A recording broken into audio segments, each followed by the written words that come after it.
¿A dónde está? Opa, ¿a dónde está nuestra imagen y semejanza? Bueno, el cuerpo del sistema solar tiene dentro sus 7 esferas básicas mínimas que en su interacción de ellas con ellas mismas crean el propio sistema y le ayudan al Sol a crear todo lo que aparece en la Tierra.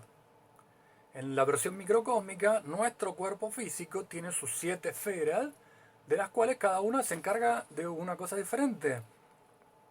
La acción es la primera esfera, la integración la segunda, el autoconocimiento la tercera, la cuarta es el amor, la quinta es la positividad, la sexta la creatividad y la séptima la aceptación. Esas son las virtudes. Al mismo tiempo, el primer chakra también tiene una versión negativa, el miedo, el segundo el aislamiento, el tercero la autoestima, la baja autoestima, la cuarta la desesperación, la quinta la negatividad, la sexta la depresión y la séptima, cuando funciona negativamente, nos hace acceder a la ira. Con el poder combinado de esas 7, vos en realidad lo que podés hacer es manifestar omnipotencia, omnipresencia y omnisciencia en una versión microcósmica. No es igual lo que puede hacer el universo que lo que puede hacer un sistema planetario, así como no es lo mismo lo que puede hacer un sistema planetario que lo que puede hacer un cuerpito físico. Del mismo modo, eh, la versión más sencilla que encontré hasta ahora para explicar acerca de la diferencia que hay entre el Dios creador o recreador y una persona, eh, lo encuentro cuando nosotros analizamos el universo y las ciencias. Uno de los símiles que construimos son las computadoras. Así como las leyes de la naturaleza hacen exclusivamente lo que tienen que hacer y no se quejan y no sufren y no nada de nada, y el universo sigue y sigue y sigue, la computadora tiene su sistema operativo y sus programas, y según las órdenes que vos le das, la computadora lleva adelante lo que tiene ordenado en el programa y no opina acerca de lo que está haciendo, y nunca le faltan recursos y nunca tiene problemas y nunca nada de nada. Ella simplemente está ahí y hace su trabajo y no se pone infeliz, no se pone triste, no le importa nada de nada. El creador, para nosotros, son en realidad no un viejo de barba blanca como aparece en la televisión y en los cuentitos, o como uno se lo imagina de la lectura a veces de los libros de religión. Es para nosotros un conjunto de poderes. Lo más que nosotros podemos hacer es manifestar eh, versiones elevadísimas de lo que nuestro cuerpo puede hacer. En vez de ser simplemente inteligente y lógico, lo que podemos hacer es 1000 veces mejor. Podemos ser realmente creativos, no solamente pensar pavadas, sino realmente controlar la naturaleza y todo lo que nos rodea, controlar nuestro cuerpo perfectamente, controlar las capacidades que el cuerpo tiene para funcionar. Eh, pero no es que como que llamás por teléfono y hablas, hola Dios, eso no existe, eso es para la gente ñoña, que trata de imaginárselo como que es una personita más que un día te vas a encontrar y le pedís a su secretaria que te organice una cita en algún momento de la semana. No es un jugador más, es el creador del juego y nosotros estamos adentro de su mente, somos todos pensamientos suyos. Lo siguiente que quiero hacer, dame un segundo. Ahora sí, lo siguiente que quería hacer era hablar de la serpiente. Espero que todos los adultos que estén mirando este video entiendan la idea de que la serpiente no tiene aparato fonador, no tiene nada. Las serpientes no hablan. Las serpientes no hablaron antes, no hablan ahora y no van a hablar nunca. Es terrible leer en internet y escuchar hablar a un montón de personas de que durante un montón de años las personas estuvieron debatiendo si realmente la serpiente en el jardín del Edén habló con Adán y Eva. Cuando eh, estudiamos acerca de la religión de los mayas, los incas y los aztecas, vemos que uno de los dioses principales se llama Quetzalcoatl. Se traduce como la serpiente emplumada, su nombre. Hace unos cuantos videos yo hablé acerca de la eclíptica, una especie de viborita, una onda senoidal que se dibuja en un planisferio. Esta onda senoidal dibujada en el planisferio nos ayuda no solamente a diagramar las constelaciones de acuerdo a en qué momento del año aparecen, sino que nos permite saber el recorrido del verano alrededor del Ecuador entre el trópico de Cáncer y el de Capricornio. Como con todos los otros símbolos religiosos, esta viborita, esta serpiente, la vemos en el cielo porque está relacionada con el sol. Así que tenemos una serpiente y las plumas son las plumas de sus alitas, porque la tenemos que mirar para arriba para encontrarla. Esta es la serpiente emplumada. Y la serpiente que se relaciona con el principio positivo y el negativo en el jardín del Edén. A ver, vamos a volver por acá. Y juntemos todas las ideas que pusimos hasta ahora en el asunto de la astrología. Nosotros tenemos el jardín del Edén, la idea de que los opuestos complementarios, el positivo y el negativo, las dos polaridades de la onda, van a estar de alguna manera metidas en este asunto. Las dos polaridades de la onda son justamente la viborita.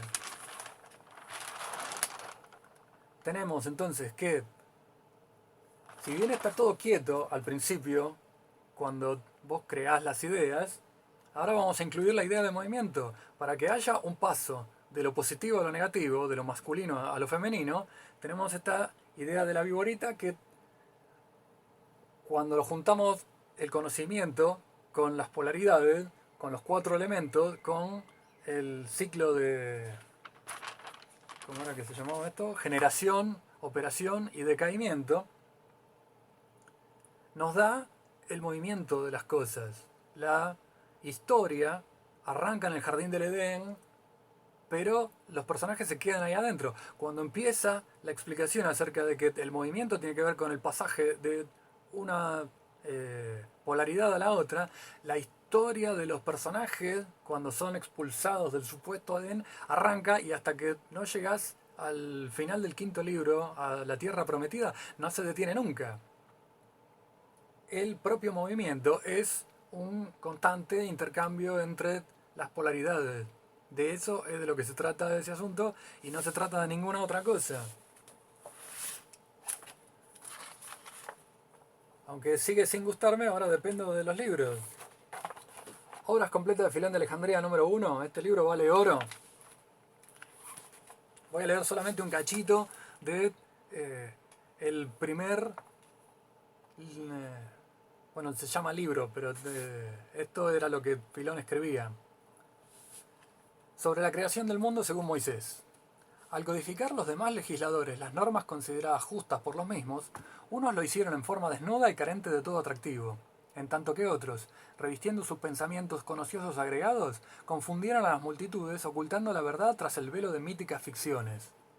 Viste, como yo antes dije, los mitos religiosos son mitos y no hay más nada. El problema que tenemos hoy con la gente ilógica y estúpida es que confunde la realidad con la mitología, y entonces, otra vez más, lee los libros de los sumerios y empieza a buscar extraterrestres, lee los libros de los judíos y empieza a decir, ah, no, porque el padre Moisés, lee el Nuevo Testamento y empieza a joder también, ay, no, porque Jesucito esto, Jesucito lo otro, lee los libros de los hindúes y empieza a decir, ay, no, porque Shiva y Vishnu, y cuando vos los ves representados tienen la piel azul. A ver, una forma diferente de hablar del sol y las estrellas es decirles cuerpos celestes. ¿Entendés? Son celestes porque están en el cielo, y ellos lo que hicieron fue pintarles la piel de celeste, para que te des cuenta, ¿entendés? Cuando vos ves los milagros y todas las bobaliconadas que están escritas, son justamente...